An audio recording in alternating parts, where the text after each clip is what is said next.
কেন্দ্রীয় বাজেট পেশ করেছেন অর্থমন্ত্রী নির্মলা সীতারামন। সেই বাজেটে ক্ষুদ্র শিল্প থেকে শুরু করে কৃষিভিত্তিক শিল্পে বরাদ্দ বেশি করা হলেও মালদার ম্যাঙ্গো হাব তৈরির দাবি উপেক্ষিতই থেকে গেল। ফলে আমাকে ঘিরে একাধিক শিল্প এবং আমজাদ পণ্যের ওপর শিল্পের সম্ভাবনা অনেকটাই কমে গেল। গত বছর বিহারে মাখনা হাব করার ব্যাপারে অর্থ বরাদ্দ হয়েছিল কেন্দ্রীয় বাজেটে, অথচ মালদায় ম্যাঙ্গো হাব করার ব্যাপারে এবং বিদ্যমান এয়ারপোর্ট পুনরায় চালু করার জন্য কেন্দ্রীয় সরকারের কাছে প্রস্তাব পাঠানো হলেও সেই দাবিকে মান্যতা দেওয়া হলো না বাজেটে। পাশাপাশি মালদার রেশম চাষ তথা রেশম শিল্প এবং উত্তরবঙ্গ নিয়েও কোনো প্যাকেজের কথা কেন্দ্রীয় বাজেটে নেই। স্বাভাবিকভাবে হতাশা প্রকাশ করলেন Malda merchant chamber of commerce and ইন্ডাস্ট্রির জেলা সভাপতি উজ্জ্বল সাহা। তিনি বলেন, জেলার আর্থসামাজিক ও কর্মসংস্থানের কোনো বিকল্প দিশা মেলেনি এবারের বাজেটে। উজ্জ্বল সাহা বলেন, উত্তরবঙ্গ তথা মালদা জেলাবাসী কার্যত বঞ্চিত। Skilled career pathways for our youth, I propose interventions in the following sectors. Health. Existing institutions for allied health professionals will be upgraded and new AHP institutions established in private and government sectors. This will cover 10 selected disciplines, including optometry, radiology, anesthesia, OT technology, applied psychology and behavioral health, and add 1 lakh AHPs over the next 5 years. A strong care system covering geriatric and allied care services will be built. A variety of NSQF aligned programs will be developed to train multi-skilled caregivers, combining core care and allied skills such as wellness, yoga, and operation of medical assistive devices. In the coming year, 1.5 lakh caregivers will be trained. Hubs for medical value tourism.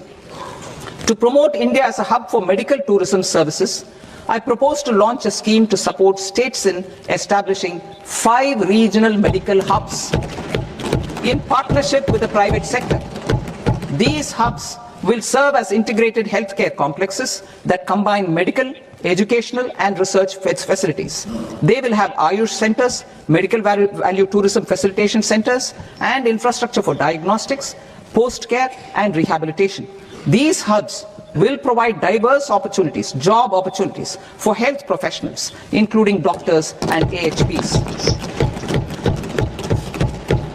Ancient Indian yoga, already respected in several parts of the world, was given a mass global recognition when Honorable Prime Minister took it to the UN. Post-COVID, Ayurveda gained a similar global acceptance and recognition. Exporting quality Ayurveda products helps farmers who grow the herbs and youth who process the products. To meet growing global demand, a few more steps are being taken. I propose to 1. Set up 3 new All India Institutes of Ayurveda. 2. Upgrade Ayush pharmacies and drug testing labs for higher standards of certification ecosystem and make available more skilled personnel. 3. Upgrade the WHO Global Traditional Medicine Center in Jamnagar to bolster evidence-based research, training and awareness for traditional medicine.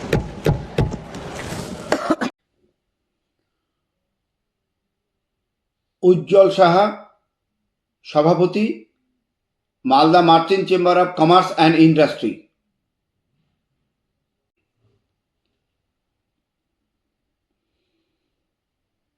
এবারের কেন্দ্রীয় বাজেটে আমরা লক্ষ্য করেছি capital expenditure বাড়ানো হয়েছে, এমএসএমইতেও প্রচুর fund a lot করা হয়েছে। এগুলো অত্যন্ত ভালো দিক, কিন্তু আমাদের রাজ্যের উত্তরবঙ্গ তথা মালদা জেলার আমাদের যে দাবি ছিল, ইতিমধ্যে আমাদের 3টে প্রজাতির আম আমরা জিআই পেয়েছি।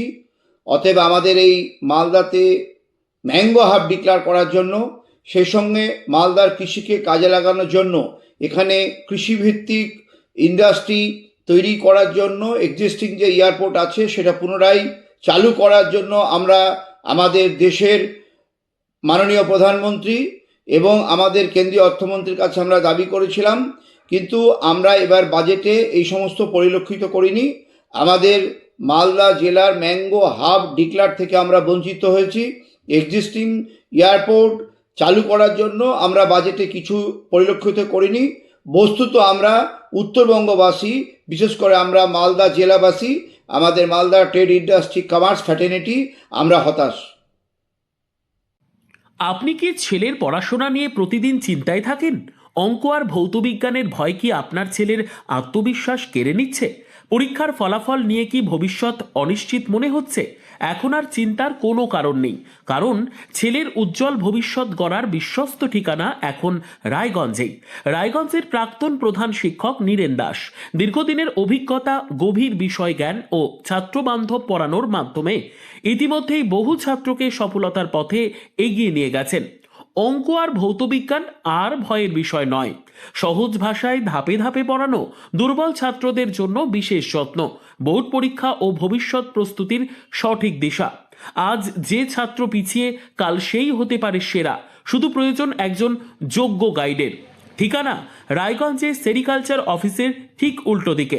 আজই সিদ্ধান্ত নিন, আপনার ছেলের স্বপ্ন আর আত্মবিশ্বাস আর তার ভবিষ্যৎ গড়ে তুলতে ভরসা রাখুন অভিজ্ঞ শিক্ষক নীরেন দাসের ওপর। আজই যোগাযোগ করুন, কারণ সঠিক শিক্ষক মানেই সঠিক ভবিষ্যৎ।